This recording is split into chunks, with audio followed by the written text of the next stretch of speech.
दोस्तों नमस्कार। आध्यात्म के एक और नए अंक में आपका हार्दिक स्वागत है। दोस्तों, कल हमने श्रीमद् भागवत गीता के तीसरे अध्याय के महात्म्य के बारे में वर्णन किया, जिसमें भगवान श्री हरि ने एक प्रेत के मुक्त होने की कथा के बारे में विवरण किया। भगवान श्री हरि ने बताया कि किस प्रकार एक प्रेतात्मा को उसके पुत्र के द्वारा बैकुंठ धाम की प्राप्ति हुई। किस प्रकार मनुष्य श्रीमद् भागवत गीता के तीसरे अध्याय का श्रवण कर अपने परिवार, कुटुंब और सदस्यों को नरकीय जीवन से बाहर निकाल सकता है। इसी कड़ी में आज श्रीमद् भागवत गीता के हम चौथे अध्याय के महात्म्य का श्रवण करने जा रहे हैं। तो आइए प्रारंभ करते हैं श्रीमद् भागवत गीता के चौथे अध्याय का महात्म्य। भगवान श्री विष्णु ने कहा, हे प्रिय, अब मैं चौथे अध्याय का महात्म्य तुम्हें बतलाता हूँ, इसे ध्यान पूर्वक सुनो। विष्णु जी कहते हैं, हे प्रिय, गंगा के तट पर वाराणसी नाम की एक पुरी है। वहाँ विश्वनाथ जी के मंदिर में भरत नाम के एक योगनिष्ठ महात्मा रहते थे, जो प्रतिदिन आत्मचिंतन में तत्पर हो आदर पूर्वक गीता के चतुर्थ अध्याय का पाठ किया करते थे। उसके अभ्यास से उनका मन निर्मल हो गया था। वे सर्दी, गर्मी आदि द्वंद्वों से कभी व्यथित नहीं होते थे। श्री विष्णु भगवान कहते हैं, हे प्रिय, एक समय की बात है, वे तपोवन नगर की सीमा में स्थित देवताओं का दर्शन करने की इच्छा से भ्रमण करते हुए नगर से बाहर निकल गए। वहां बेर के 2 वृक्ष थे। उन्हीं की जड़ में वे विश्राम करने लगे। एक वृक्ष की जड़ में उन्होंने अपना मस्तक रखा था और दूसरे वृक्ष के मूल में उनका पैर टिका हुआ था।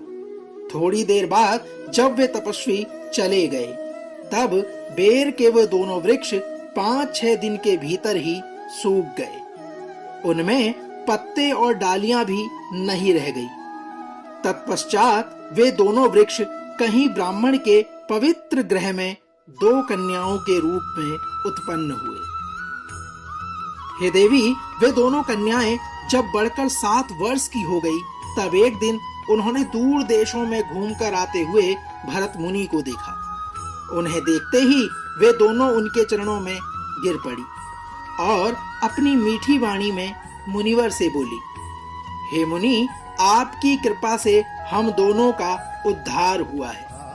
हमने बेर की योनि को त्याग कर मानव के शरीर को प्राप्त किया है। उनके इस प्रकार कहने पर मुनि को बड़ा विस्मय हुआ। उन्होंने पूछा, पुत्रियों, मैंने कब और किस साधन से तुम्हें मुक्त किया था?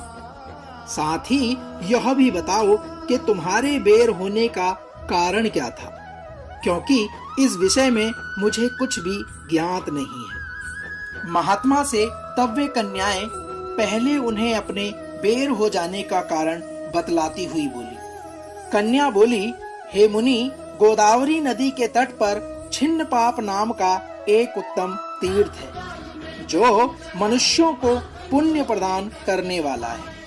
वह पावनता की चरम सीमा पर पहुंचा हुआ है और उस तीर्थ में सत्यतपा नामक एक तपस्वी बड़ी कठोर तपस्या कर रहे थे। वे ग्रीष्म ऋतु में प्रज्वलित अग्नियों के बीच में बैठते थे। हे मुनिजन, बारिश के समय में जल की धाराओं से उनके सिर के बाल सदा भीगे ही रहते थे तथा जाड़े के समय में जल में निवास करने के कारण उनके शरीर में हमेशा रोंगटे खड़े रहते थे। वे बाहर और भीतर से सदा शुद्ध रहते थे।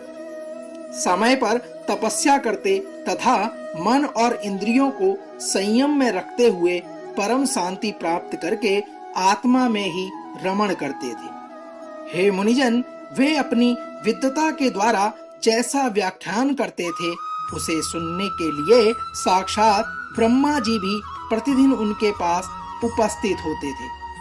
और प्रश्न करते थे। ब्रह्मा जी के साथ उनका संकोच नहीं गया था, अतः उनके आने पर भी वे सदा तपस्या में मग्न रहते थे।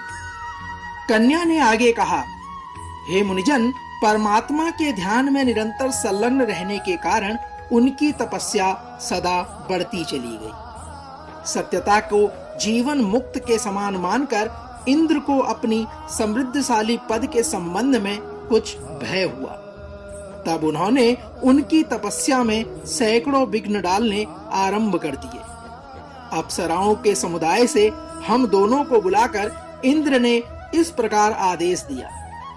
इंद्र ने कहा, तुम दोनों उस तपस्वी की तपस्या में विघ्न डाल दो, जो मुझे इंद्र पद से हटाकर स्वयं स्वर्ग का राज्य भोगना चाहता है। कन्या ने आगे कहा, इंद्र का यह आदेश पाकर हम दोनों उनके सामने से चलकर गोदावरी के तीर पर जहां वे मुनि तपस्या करते थे वहां आ गए।